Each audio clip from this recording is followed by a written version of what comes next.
Elena had worked at Lumiere, the city's most prestigious restaurant, for 3 years. At 28, she was still considered new compared to the veteran staff. She kept her head down, did her work perfectly, and never caused trouble. Her dark hair pulled back in a neat bun, her uniform always pristine. Every Thursday at 8 sharp, Adrian Castellano came in. 35 years old, restaurant owner, real estate mogul, and according to everyone who worked there, the most demanding customer they'd ever served. The staff had a system. When Adrian arrived, the most experienced servers handled his table. Elena watched from the sidelines as he sent back dishes, complained about wine temperatures, and spoke to the staff like they were invisible. "He owns the building," her co-worker Marcus whispered. "One complaint from him, and you're done. Just stay out his way." Elena had grown up watching her father run a small family diner. He'd taught her that every person who walked through those doors deserved respect and good food. She'd seen him treat dishwashers and doctors exactly the same. That's how she'd learned the business. On this particular Thursday, the restaurant was understaffed. The flu had taken out half the waitstaff. When Adrian walked in, looking sharp in his white shirt and expensive watch, the manager Pierre looked panicked. "Elena," he said quietly, "you'll have to take Mr. Castellano's table tonight. Just do exactly what he says and don't engage." Elena felt her stomach drop, but nodded. She'd been raised not to fear anyone who put their pants on one leg at a time, as her father used to say. She approached the table with steady hands. "Good evening, Mr. Castellano. Welcome back to Lumiere." Adrian barely glanced at her. Sparkling water, no ice. The 2015 Bordeaux. "And tell the chef I want the duck, but actually cooked properly this time." "No, please." "No, thank you." Elena felt something stir inside her, something her father had planted years ago. Dignity matters. Respect matters. "Of course," she said calmly. "And how would you prefer the duck prepared?" Adrian looked up, annoyed that she was still standing there. "Medium rare, obviously. Is that too complicated?" Elena met his eyes. "Not at all. I just want to make sure we got it exactly right for you. The chef needs to know your preferences." Something flickered across Adrian's face. Surprise. Maybe. People didn't usually talk back. When Elena brought his wine, she poured it correctly and waited. Adrian tasted it, made a face. "This is wrong. This isn't the 2015. Elena looked at the bottle. It was absolutely the 2015. She'd checked twice. "Sir, this is a wine you ordered. Would you prefer something different?" "I prefer what I asked for," Adrian said coldly. "This tastes off." Elena took a breath. She could feel the other staff watching, waiting for her to crumble. But she thought about her father's diner, about treating people with dignity even when they didn't return it. "Mr. Castellano," she said quietly, "I brought exactly what you ordered. But if you're not enjoying it, I'm happy to bring you something else. What flavors would you prefer? Something lighter? More oak?"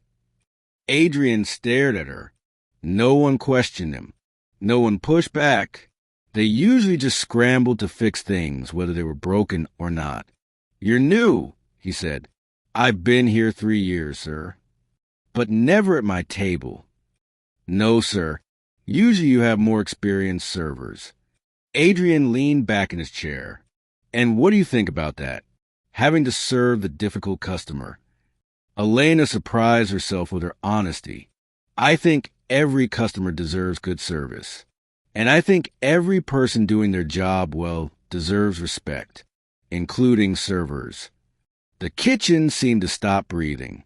Marcus looked terrified. Pierre had gone pale. But Adrian did something unexpected. He smiled. A real smile, not the cold smirk he usually wore. "Sit down." "Sir, I can't." "Sit, please." The please sounded rusty, like he hadn't used it in years. Elena sat, confused. What's your name? Adrian asked. Elena Moreno. Elena, do you know why I act the way I do in restaurants? She shook her head. Because 10 years ago, I was a line cook.